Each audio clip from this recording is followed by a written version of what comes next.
ನಮ್ಮ ಯಾದಗಿರಿಯಲ್ಲಿ ತುಂಬ ವಿಶೇಷವಾದಂತಹ ಸಮಾರಂಭ. ಇವತ್ತು ನಮ್ಮೆಲ್ಲರ ಬದುಕಿನಲ್ಲಿ ಅನೇಕ ಸಮಾರಂಭಗಳನ್ನು ನಾವೆಲ್ಲ ನೋಡ್ತಾ ಇರ್ತೀವಿ. ಅನೇಕ ಗೋಷ್ಠಿಗಳಲ್ಲಿ, ಅನೇಕ ಸಮ್ಮೇಳನಗಳಲ್ಲಿ ಭಾಗವಹಿಸ್ತಾ ಬಂದಿದ್ದೀವಿ. ಆದರೆ ಆ ಎಲ್ಲ ಸಮ್ಮೇಳನಕ್ಕಿಂತಲೂ ಈ ಒಂದು ವೈಜ್ಞಾನಿಕ ಸಮ್ಮೇಳನ ತುಂಬ ಭಿನ್ನವಾಗಿರುವಂಥ ಸಮ್ಮೇಳನವಾಗಿದೆ. ಯಾಕೆ ಭಿನ್ನವಾದಂಥ ಸಮ್ಮೇಳನ ಅಂತ ನಾನು ಈ ಮಾತು ಹೇಳ್ತೀನಿ ಅಂತ ಕೇಳಿದಾಗ, ಈ ಒಂದು ವೈಜ್ಞಾನಿಕ ಸಮ್ಮೇಳನ ಹೆಸರೇ ಹೇಳುವಂತೆ ಎಲ್ಲವನ್ನು ಸಹಿತ ಓರೆಗಲ್ಲಿಗೆ ಹಚ್ಚಿ ಪರೀಕ್ಷೆ ಮಾಡಿ ನೋಡುವಂತಹ, ಕೇಳುವಂತಹ, ಸ್ವೀಕರಿಸುವಂತಹ ಸಮಾರಂಭ ಯಾವುದಾದ್ರೂ ಇದ್ದರೆ ಅದುವೇ ವೈಜ್ಞಾನಿಕ ಸಮ್ಮೇಳನ ಅಂತ. ಆದರೆ ಇಲ್ಲಿ ಆಗಲ್ಲ.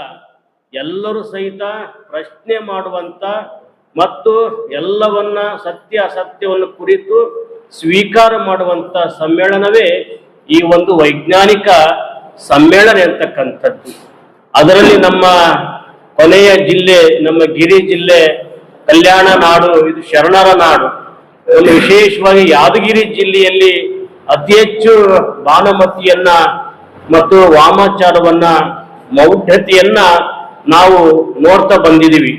ಹಾಗಾಗಿ ನಮ್ಮ ಗಡಿ ಜಿಲ್ಲೆಯಲ್ಲಿ ಒಂದಿಷ್ಟು ಜನರಲ್ಲಿ, ವಿದ್ಯಾರ್ಥಿಗಳಲ್ಲಿ ವೈಜ್ಞಾನಿಕವಾದಂತಹ ಚಿಂತನೆಗಳನ್ನ ಮೂಡಿಸುವಂತ ನಿಟ್ಟಿನಲ್ಲಿ ಈ ಒಂದು ರಾಜ್ಯ ಮಟ್ಟದ ಸಮ್ಮೇಳನ ನಾವು ಹಮ್ಮಿಕೊಂಡಿದ್ದೇವೆ ಎನ್ನುವಂಥದ್ದು.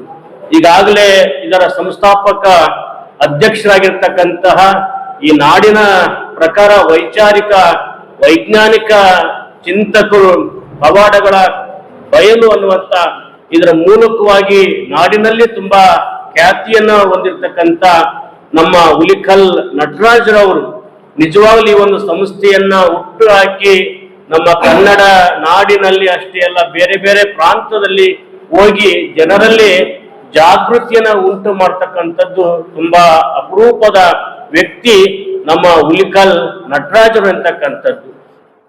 ಸಮಾಜದಲ್ಲಿ ಮೌಢ್ಯಗಳನ್ನ ಬಿತ್ತುವುದು ಬಹಳ ಸುಲಭ ಮತ್ತು ಮೌಢ್ಯಗಳನ್ನ ಬಿತ್ತತಕ್ಕಂಥದ್ದು ಅತಿ ಹೆಚ್ಚಿನ ಪ್ರಮಾಣದಲ್ಲಿ ನಾವು ಕಾಣ್ತೀವಿ. ಆದ್ರೆ ಜನರಲ್ಲಿ ವೈಜ್ಞಾನಿಕ ವೈಚಾರಿಕ ಮನೋಭಾವನೆಯನ್ನು ಮೂಡಿಸ್ತಕ್ಕಂಥವ್ರು ತುಂಬಾ ಕಡಿಮೆ, ತುಂಬಾ ವಿರಳ ಇವತ್ತು ಸಮಾಜದಲ್ಲಿ.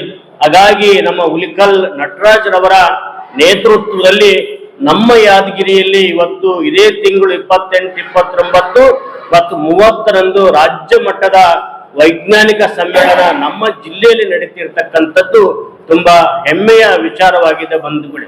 ಹಾಗಾಗಿ ಇಂತಹ ಒಂದು ವೈಜ್ಞಾನಿಕ ಸಮ್ಮೇಳನ ನಮ್ಮ ಗಿರಿ ಜಿಲ್ಲೆಗೆ ಬಂದಿದೆ ಅಂತೇಳಿ ನಾವು ಅತ್ಯಂತ ಪ್ರೀತಿ ಪೂರ್ವಕವಾಗಿ ಅವರನ್ನ ನಾವು ಸ್ವಾಗತವನ್ನ ನಾವು ಮಾಡಿಕೊಳ್ತಕ್ಕಂಥದ್ದು ನಮ್ಮೆಲ್ಲರ ಒಂದು ಜವಾಬ್ದಾರಿ ಎನ್ನುವಂಥದ್ದು. ಹಾಗಾಗಿ ಬಹುಶಃ ಇದರ ಬಹಳ ದೊಡ್ಡ ವ್ಯಾಪ್ತಿ, ಸಣ್ಣ ಸಮಾರಂಭ ಅಲ್ಲ, ಬಹಳ ದೊಡ್ಡ ಸಮಾರಂಭ ಇದು ನಡೀತಾ ಇದೆ. ಹಾಗಾಗಿ ಈ ಒಂದು ಸಮಾರಂಭಕ್ಕೆ ಹೆಚ್ಚಿನ ಪ್ರಚಾರದ ಸೇವೆಯನ್ನ ನೀಡ್ತಕ್ಕಂಥವ್ರು ನಮ್ಮ ಯಾದಗಿರಿ ಜಿಲ್ಲೆಯ ಎಲ್ಲ ಪತ್ರಕರ್ತರು ಈ ಒಂದು ಸಮ್ಮೇಳನಕ್ಕೆ ಹೆಚ್ಚಿನ ಒಂದು ಪ್ರಚಾರವನ್ನ ನೀಡಿ ವಿದ್ಯಾರ್ಥಿಗಳು, ಸಾರ್ವಜನಿಕರು, ರೈತ ಬಾಂಧವರು ಈ ಒಂದು ಸಮ್ಮೇಳನಕ್ಕೆ ಬರಂಗ ಮಾಡ್ಬೇಕಂತೇಳಿ ನಮ್ಮ ಜಿಲ್ಲೆಯ ಎಲ್ಲ ಪತ್ರಕರ್ತರಲ್ಲಿ ಈ ಒಂದು ಸುದ್ದಿಗೋಷ್ಠಿಯ ಮೂಲಕವಾಗಿ ನಾನು ತಮ್ಮಲ್ಲಿ ಮನವಿಯನ್ನ ಮಾಡಿಕೊಳ್ತೀನಿ ಅಂತಕ್ಕಂಥದ್ದು. ಬಹುಶಃ ಈ ಒಂದು ವೈಜ್ಞಾನಿಕ ಸಮ್ಮೇಳನ ಯಾವುದೇ ಧರ್ಮದ ಯಾರ ವಿರುದ್ಧ ಅಲ್ಲ ಎಂತಕ್ಕಂಥದ್ದು, ಎಲ್ಲರಲ್ಲಿನೂ ಸಹಿತ ಒಂದು ಜಾಗೃತಿಯನ್ನ ಮೂಡಿಸ್ತಕ್ಕಂಥದ್ದು. ಹಾಗಾಗಿ ಜನರಲ್ಲಿ ನಂಬಿಕೆಗಳು ಇರಲಿ, ಆದ್ರೆ ಮೂಢ ನಂಬಿಕೆಗಳು ಬೇಡ, ಮೌಢ್ಯತೆಗಳು ಬೇಡ ಅಂತಕ್ಕಂಥ ಇದರ ಒಂದು ಮೂಲ ಆಶಯ ಅಂತಕ್ಕಂಥದ್ದು. ವಿಜ್ಞಾನದ ಮೂಲ ಆಶಯ ಏನಂತ ಕೇಳಿದಾಗ ನಾವೆಲ್ಲರೂ ಸಹಿತ ಮನುಷ್ಯರು, ಮಾನವರು ಒಂದಾಗಿ ಬಾಳ್ಬೇಕು ಮತ್ತು ತುಂಬಾ ಗೌರವಯುತವಾಗಿ ಬದುಕಬೇಕು, ಬಾಳ್ಬೇಕನ್ನುವಂತ ನಿಟ್ಟಿನಲ್ಲಿ ವೈಜ್ಞಾನಿಕ ಸಮ್ಮೇಳನ ನಡೀತಾ ಇರ್ತಕ್ಕಂಥದ್ದು. ಇದರಲ್ಲೆಲ್ಲ ಹಾಕಿದರೆ ಬೇರೆ ಬೇರೆ ವಿಜ್ಞಾನಕ್ಕೆ ಸಂಬಂಧಪಟ್ಟಂತ ಸುಮಾರು 20 ಬಸ್ಗಳು ಒಂದು ವಿಜ್ಞಾನದ ಸೈನ್ಸ್ ಎಕ್ಸಿಬಿಷನ್ ನೀಡ್ತಕ್ಕಂಥ ಒಂದು 20 ಬಸ್ಗಳು ನಮ್ಮ ಯಾದಗಿರಿ ಜಿಲ್ಲೆಗೆ ಬರ್ತವೆ ಅಂತಕ್ಕಂಥದ್ದು. ಬಹುಶಃ ನಮ್ಗೆ ಹೆಚ್ಚಿನ ವಿಚಾರ ಗೊತ್ತಿರುವುದಿಲ್ಲ. ಅವನ್ನ ನಾವು ನೋಡಿದಾಗ ಹೆಚ್ಚಿನ ಒಂದು ನಮಗೆ ಜ್ಞಾನವನ್ನು ಬರಲಿಕ್ಕೆ ಸಾಧ್ಯವಾಗುತ್ತದೆ ಅನ್ನುವಂತ ಮಾತನ್ನ ಈ ಸಂದರ್ಭದಲ್ಲಿ ವ್ಯಕ್ತಪಡಿಸಿ, ಈಗಾಗಲೇ ಇದರ ಒಂದು ರೂಪುರೇಷೆಗಳು ತುಂಬಾ ಬರದಿಂದ ಸಿದ್ಧತೆಗೊಳ್ತಾ ಇದ್ದಾವೆ.